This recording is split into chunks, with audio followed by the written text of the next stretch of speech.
Hey you guys, I'm here to bring you my Vikings Season 4 Episode 6 review, entitled What Might Have Been. So, yeah, once again, this is part 2 of the part 1, review. So in this episode, we, for the second half, we have, I believe, so Ragnar, King Finehair, and Lagertha, Erlander, Bjorn and company, they made on, to the land of where I believe the Frankish scouts are at. So pretty much they capture, the camp, whatever. They kind of fuck up the dudes, whatever. You have Uber and Vikser having playing target practice with one of the corpses or one of the dudes that are kind of halfway dead, whatever, shooting arrows at it. One of the French scouts apparently actually survives it, and they're making their way towards, King Charles and Rollo and company. So you have this really interesting scene in which Bjorn is just observing, and he notices that the Franks have lit the pyres up, that they're aware that the Northmen are back, whatever. So you have Bjorn called Ragnar, King Finehair, and Halfdan. So King Finehair decides to get the prisoners and just take them out for a walk, and he has Halfdan come with him, and Erlander, and Floki decides to join. And Helga's like, where are you going? Floki's like saying, I'm going with my new friends. And Helga's like, Ragnar's your friend. He's like, woman, he had me, he tortured me. He was about to kill me. He humiliated me. She's like, but he spared you. And then he sort of looks at her like, damn, she has a point, but I'm just too prideful right now to admit it. So he goes along with them.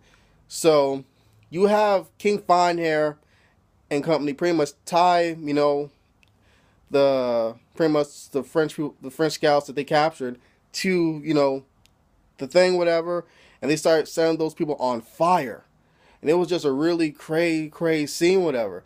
And then you have Halfdan wondering what they're saying, and asks King Finehair. I think King Finehair said, I think you want them to put it out. I think they want you to put it out. So Halfdan does this fucked up shit like, I'll do it, my brother. And he starts pissing on the same dude in which he captured while that dude was pissing, early in the episode. And everyone's just laughing. Floki's enjoying it. Erland's enjoying it. And you have, Bjorn observing this, and you have Vikser alongside him with the other guys, and they're not feeling it. They're like, these dudes are fucking, they're threats, Besides that, you have Ragnar speaking with Lagertha. He wanted, I think he was asking, he was talking about, you want to talk about Calf's death, whatever? And, he said he must be brokenhearted about it. Lagertha said, nah, I'm not really. My heart was broken a long time ago. We all know who she was talking about. Hint, hint. So Ragnar's saying, you know what, I don't think you should be fighting, especially when you have a baby, inside you.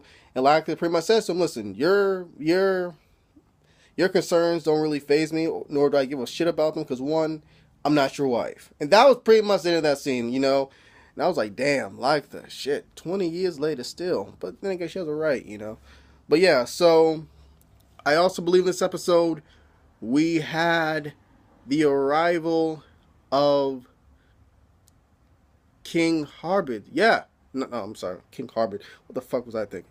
Harbid. So he has basically returned to Kattegat. All right? Aslog, and he says he's here to take all of Aslog's pain away. Whatever. So they see Ivar, whatever, right? And Ivar does the creepiest laugh. And I swear to God, he even creeped out Aslog and Harbid.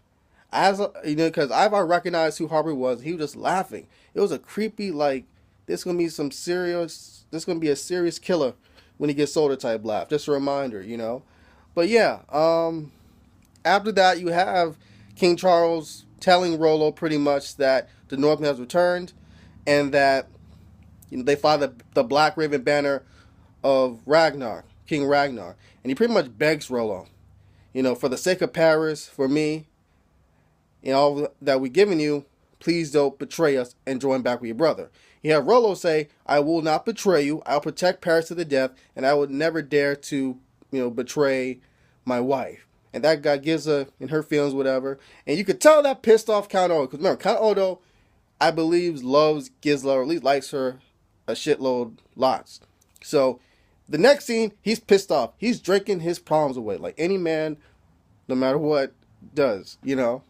So he's speaking to his little Bonnie Lass, whatever, that girl, then, you know, the incestuous one, you know, and he finally admits to her that he plans on doing a coup, and he's gonna overthrow the emperor and become the emperor himself, whatever. So while she's getting all like tied up and getting hit, this was all she needed. This is all the information that she needed just to burn this motherfucker. And when she hears that, that's like the biggest orgasm to her. I swear to God. She's like, oh, yes. You know, as soon as he keeps on whacking like usual. Like, it was some crazy, like enlightening, like epiphany type shit. So yeah, I believe that's all, you know, that I have for, you know, part 2 of this review. Thank you for watching. You know, like the video if you can, subscribe to the channel, and I'll have my review for episode 7 in a little bit. So, adios.